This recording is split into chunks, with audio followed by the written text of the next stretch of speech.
தனுசு ராசி ஒரு நட்பு, ஒரு ஃப்ரெண்டு, காதலனா மாறுறதுக்கான ஒரு வாய்ப்பு கட்டாயமாக இருக்கு. காதல்னு சொல்லக்கூடிய நோயில் நீங்கள் மாட்டிக்கிட்டு தவிச்சிங்கன்னா உங்கள் வாழ்க்கை சின்ன பின்னமாக, இல்லைனா தாய் தகப்பனுக்கு அவப்பேர் ஏற்படுத்தக்கூடிய தருணம் ஏற்படுன்னு சொல்லலாம். தன்னுடைய தாய் தகப்பை நம்மளுக்கு கஷ்டப்பட்டு பிள்ளைங்களை படிக்க வச்சாங்களே, நம்மளுக்கு ஹோப் பண்ணாலே அந்த நன்றி விசுவாசம் கட்டாயமாக இருக்கும். அந்த ராகு மகா தசையில் மண்ணை இழக்கணும், பொண்ணை இழக்கணும், மாளிகையை இழக்கணும், சொத்தை இழக்கணும், கடன் வாங்கி கடன் அடைக்கக்கூடிய தருணத்தில் கடனாளி ஆகக்கூடிய தருணங்கள்லாம் ஏற்படும்.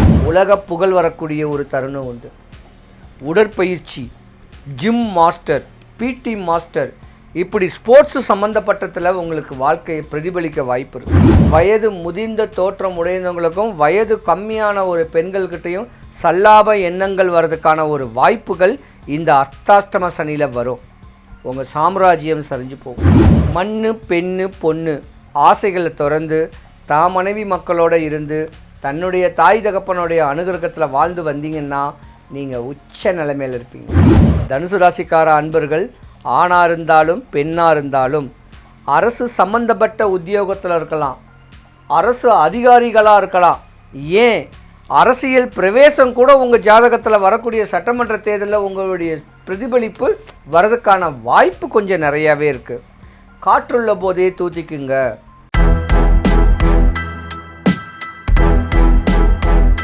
சிவாய நம. வணக்கம். நான் உங்கள் ஜோதிடர் கருப்பசாமி, கேஜிஎஃப். பக்தி இன்ஃபோ தமிழ் சேனலை பார்த்துருக்கிற அனைவருக்கும் வணக்கம்.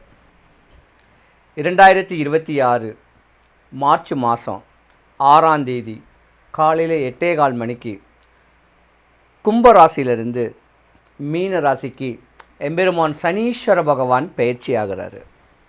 இந்த பெயர்ச்சி மேச ராசி முதல் மீன ராசி வரைக்கும் எந்தெந்த ராசிக்காரர்களுக்கு சாதகமான தன்மையை கொடுக்க போகிறாரு, எந்த ராசிக்காரர்களுக்கு பாதகத்தன்மையை கொடுக்க போகிறாருன்னு கேட்குறத விலாவரியாக பார்க்கலாம். சிவாய நம்ம. தனுசு ராசிக்கு அர்த்தாஷ்டம சனி பகவான் வராரு. கவனம் தேவை. தனுசு ராசி பெண்கள், படிக்கிற குழந்தைங்க, டீனேஜ் குழந்தைங்க படிச்சுக்கிட்டு இருக்கும்போதே ஒரு நட்பு, ஒரு ஃப்ரெண்டு, காதலனாக மாறுறதுக்கான ஒரு வாய்ப்பு கட்டாயமாக இருக்குது. படிக்கிற குழந்தைங்க கவனம் செலுத்துங்க. ஃபேஸ்புக்கு, இன்ஸ்டாகிராமு, முகநூலில் பிரதிபலிக்குன்னு சொல்லக்கூடிய ஆசைகளை குறைங்க. ஏன்னா காதல்னு சொல்லக்கூடிய நோயில் நீங்கள் மாட்டிக்கிட்டு தவிச்சிங்கன்னா உங்கள் வாழ்க்கை சின்ன பின்னமாயிடும். அர்த்தாஷ்டம சனி பகவான் சொல்லிட்டாவே அப்பாக்கும் அம்மாக்கும் ஆவாதுன்னு சொல்லலாம், இல்லைனா தாய் தகப்பனுக்கு அவப்பேர் ஏற்படுத்தக்கூடிய தருணம் ஏற்படுன்னு சொல்லலாம். கவனமாக இருக்கணும். மதமுற்று மதம் மாறின ஒரு நட்பு கூட காதலாக மாற வாய்ப்பு இருக்குது. ஆனால் தனுசு ராசிக்கார ஆண்கள் அப்படி கிடையாது. சுகபோகமான ஒரு வாழ்க்கை. தான் வாழ்க்கையை பார்த்திங்கன்னா தன்னுடைய தாய் தகப்பனுடைய அனுகிரகத்துக்கு ஏற்ற மாதிரியான அமைப்பில் தான் தன்னுடைய வாழ்க்கை துணைவியை தேர்த்துக்குவீங்க.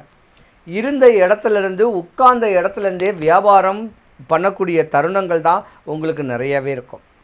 ஆனால் சிறு வயசில் கஷ்டப்படுவீங்க. ஒரு 30 வயசு 35 வயசு வரைக்கும் கஷ்டங்கள் படுவீங்க. தன்னுடைய தாய் தகப்பை நம்மளுக்கு கஷ்டப்பட்டு பிள்ளைங்களை படிக்க வச்சாங்களே, நம்மளுக்கு ஹோப் பண்ணாலே அந்த நன்றி விசுவாசம் கட்டாயமாக இருக்கணும். 40 வயசுக்கு மேலே உங்கள் ஆரோக்கியத்து மேலே நீங்கள் ஆண்கள் ரொம்ப கவனமாகவே இருக்கணும். ஒரு குறிப்பிட்ட காலத்தில் உங்களுக்கு இந்த தோஷங்கள்லாம் வர வாய்ப்பு இருக்குது. ராகு திசைகள்லாம் வரும். அந்த ராகு மகா திசையில் மண்ணை இழக்கணும், பொண்ணை இழக்கணும், மாளிகையை இழக்கணும், சொத்தை இழக்கணும், கடன் வாங்கி கடன் அடைக்கக்கூடிய தருணத்தில் கடனாளி ஆகக்கூடிய தருணங்கள்லாம் ஏற்படும். மூத்தோர் சொத்துக்கள் எல்லாம் விரயமாகும். கொஞ்சம் கவனமாகவே இருக்கணும். தனுசு ராசி அன்பர்கள், உங்கள் அப்பாவுக்கும் உங்களுக்கும் ஆகாது. உங்கள் அண்ணன் தம்பி அங்காளி பங்காளி உங்கள் மேலே போராமப்படுவாங்க. உங்கள் அண்ணன் தம்பி அங்காளி பங்காளி போராமப்பட்டு உங்களுக்கு ஏதாவது எதிர்வினைகளாக ஏதாவது ஒரு காரியங்கள் பண்ணாங்கன்னா அந்த வினைகள் எல்லாமே அவருக்கு போய் சேரும். இருந்திருந்தாலும் தாய் தகப்பனுக்கு கொடுக்க வேண்டிய மரியாதையும், அண்ணன் தம்பிக்கு கொடுக்க வேண்டிய மரியாதையும், அக்கா தங்கச்சிக்கு கொடுக்க வேண்டிய மரியாதையை முறையாக பக்குவப்படுத்திக்கங்க. உலக புகழ் வரக்கூடிய ஒரு தருணம் உண்டு. உடற்பயிற்சி, ஜிம் மாஸ்டர், பிடி மாஸ்டர், இப்படி ஸ்போர்ட்ஸு சம்மந்தப்பட்டதில் உங்களுக்கு வாழ்க்கையை பிரதிபலிக்க வாய்ப்பு இருக்குது. கவனமாக இருந்துக்கணும் தனுசு ராசி ஆண்கள். ஏன்னா மனைவி தவிர மாற்றான் மனைவி மேலே ஆசை பாசங்கள்லாம் உங்களுக்கு வர்றதுக்கான வாய்ப்பு இருக்குது. வயது முதிர்ந்த தோற்றம் உடையவங்களுக்கும் வயது கம்மியான ஒரு பெண்கள்கிட்டையும் சல்லாப எண்ணங்கள் வர்றதுக்கான ஒரு வாய்ப்புகள் இந்த அர்த்தாஷ்டம சனியில் வரும். உங்கள் சாம்ராஜ்யம் சரிஞ்சு போகும். உங்கள் வீட்டில் ஒரு நல்ல ஒரு பேர் கிடைக்காது, சமூகத்துலேயும் நல்ல ஒரு பேர் கிடைக்காது. கவனமாக இருந்துக்கணும். மண் பெண்ணு பொண்ணு ஆசைகளை திறந்து தான் மனைவி மக்களோடு இருந்து தன்னுடைய தாய் தகப்பனுடைய அனுகிரகத்தில் வாழ்ந்து வந்தீங்கன்னா நீங்கள் உச்ச நிலைமையில் இருப்பீங்க. சனி பகவானுடைய பார்வை கொடும் பார்வையாக போணுச்சுன்னா உங்கள் சாம்ராஜ்யம் சரிஞ்சு போகும், உங்கள் பேர் ரிப்பேர் ஆகிடும். இப்படியாப்பட்ட தருணங்கள்லாம் இருக்க வாய்ப்பு கொஞ்சம் நிறையாவே இருக்குது. நிறைய தானம் பண்ணுங்கள், தர்மம் பண்ணுங்கள். பணம் காசு இருந்தால் நிறைய இல்லாதவர்களுக்கு அள்ளி கொடுங்க. இப்படியாப்பட்ட தருணத்தை ஏற்படுத்திக்கிட்டு வந்தீங்கன்னா உலக புகழ் பெறக்கூடிய தருணங்கள் உங்கள் ஜாதகத்தில் உண்டு. இன்னொன்று, தனுசு ராசிக்கார அன்பர்கள் ஆணாக இருந்தாலும் பெண்ணாக இருந்தாலும் அரசு சம்பந்தப்பட்ட உத்தியோகத்தில் இருக்கலாம், அரசு அதிகாரிகளாக இருக்கலாம், ஏன் அரசியல் பிரவேசம் கூட உங்கள் ஜாதகத்தில் வரக்கூடிய சட்டமன்ற தேர்தலில் உங்களுடைய பிரதிபலிப்பு வரதுக்கான வாய்ப்பு கொஞ்சம் நிறையாவே இருக்குது. காற்றுள்ள போதே தூத்திக்குங்க. அடுத்தவன் சொத்து அடுத்தவன் பொருளை ஆக்குப்பை பண்ணும் அபகரிக்கணும் எண்ணத்தை விட்டுட்டு இல்லறத்தோடு பின்னி பிணைந்து ஒற்றுமையாக இருந்து இல்லற சந்நியாசியாக வாழ்ந்து போனீங்கன்னா அர்த்தாஷ்டம சனி ஒன்றும் பண்ணாது. அர்த்தாஷ்டம சனி அப்பாக்கோ அம்மாக்கோ தம்பிக்கோ ஆகாது. கவனம் தேவை தனுசு ராசிக்கார அன்பர்கள்.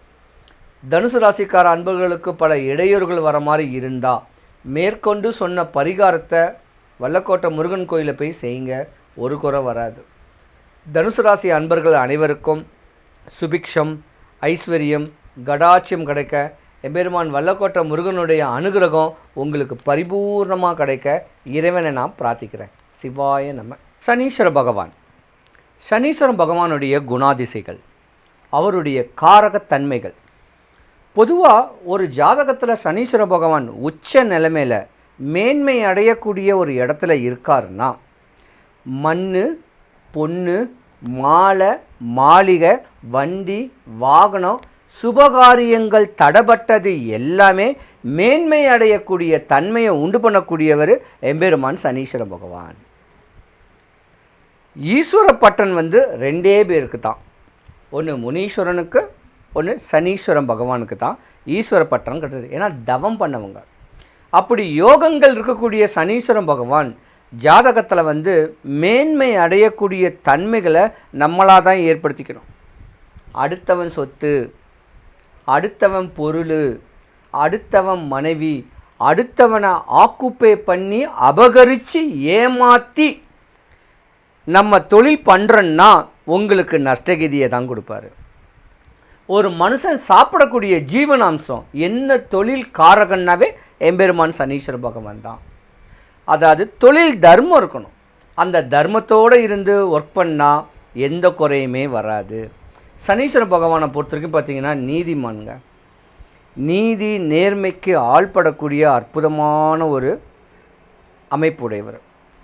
பொதுவாக சனீஸ்வர பகவான் ஜாதகத்தில் உச்ச நிலை இல்லாமல் ஜாதகத்தில் வலு இழந்துட்டார்னா முதல்ல பல்லு வலி வரும், காது வலி வரும், நரம்புகள் பலம் குறையும், நாடி நரம்புகள் எல்லாமே பலம் குறையும், உடல் சோர்வடையும், எந்த நேரமும் படுத்தே இருக்க மாதிரி தோணும்.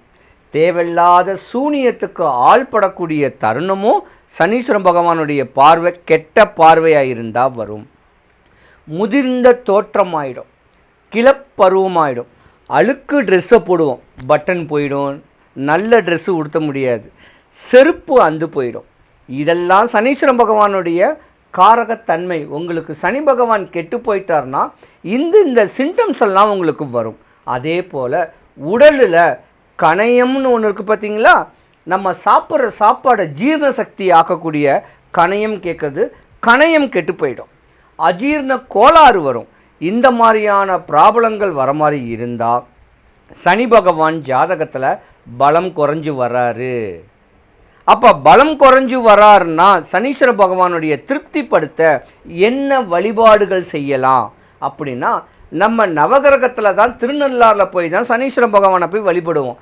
அங்கே போக முடியாதவங்க சென்னை வாசிகள், சென்னையில் பொலிச்சலூர்னு சொல்லக்கூடிய ஒரு ஊரில் எம்பெருமான் சனீஸ்வர பகவானுக்கு தனி சன்னதி இருக்குது. அப்படி இல்லைன்னா சனி பகவானும் எம்பெருமான் முருகக்கடவுளும் ஒரே குணாதிசைகள், காரகத்தன்மை உடையவர்கள். நீங்கள் ஆசைப்பட்டதை பூர்த்தி பண்ணக்கூடிய அற்புதமான தெய்வங்கள். அப்போ சென்னைக்கு மிக அருகில் வல்லக்கோட்டை, ஒரகடம் தாண்டி வல்லக்கோட்டை முருகன் கோவில்னு ஒரு கோவில் இருக்குது. அந்த கோயிலுக்கு சஷ்டி, கிருத்திகை இல்லை வெள்ளிக்கிழமை காலையில் இல்லை சனிக்கிழமை காலையில் ஏதாவது ஒரு நாள் மனசார சாமியை வேண்டிட்டு கோயில் வாசலில் ஒரு மாலை வெத்தலைப்பாக்கு வாங்கி சாமிக்கும் வள்ளி தெய்வானைக்கும் கொடுத்துட்டு சாமியை பார்த்துட்டு கொடிமரத்துலேருந்து பிரகாரம் சுற்றி ஆறுபட முருகனையும் தரிசிச்சுட்டு எம்பெருமானை தேடி வந்தால் உங்கள் கவலைகள் கஷ்டங்கள் எல்லாமே விலகும். வந்தவரை வாழ வைக்கக்கூடியவர் வல்லக்கோட்டை முருகன். அரசியல், நோய், நொம்பலம், கஷ்டம், நஷ்டம், கடன், பிணி, வறுமை இதில் கஷ்டப்படுறவங்க சஷ்டி, கிருத்திகை, வெள்ளிக்கிழமை, சனிக்கிழமையில் ஏதாவது ஒரு நாள் ஒரே ஒரு சேவல் வாங்கி கோவில் அதிகாரிகள்கிட்ட கேட்டுட்டு, கோயில் குருக்கள்கிட்ட கேட்டுட்டு அதை நியமித்து விட்டாலே உங்கள் கஷ்டம்லாம் போய் வாழ்க்கையில் சுபிக்ஷம், ஐஸ்வர்யம், கடாட்சியம் கிடச்சி எந்த குறையும் இல்லாமல் வாழுவீங்க. என்ன நீங்கள் பார்க்கணுன்னா, கூகுள் மேப்பில் கேஜிஎஃப் கருப்புசாமின்னு டைப் பண்ணால் என்னுடைய வீட்டு அட்ரஸ் லொக்கேஷன் வருது. வரும்போது ஃபோன் பண்ணிவிட்டு ஒரு வாட்ஸ்அப்பில் இந்த ஊருக்காரு, இந்த பேர், இந்த ஊருன்னு ஒரு வாட்ஸ்அப் பண்ணிவிட்டு வாங்க. உங்கள் மனக்குறையை போகிறதுக்கு நான் வழிமுறை சொல்கிறேன். வரும்போது 15 ரூபா வெத்தலை, 10 ரூபா களிப்பாக்கு, 3 எலுமிச்சம்பழம் கொண்டு வாங்க.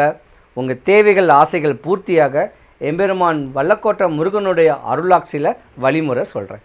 சிவாய நம.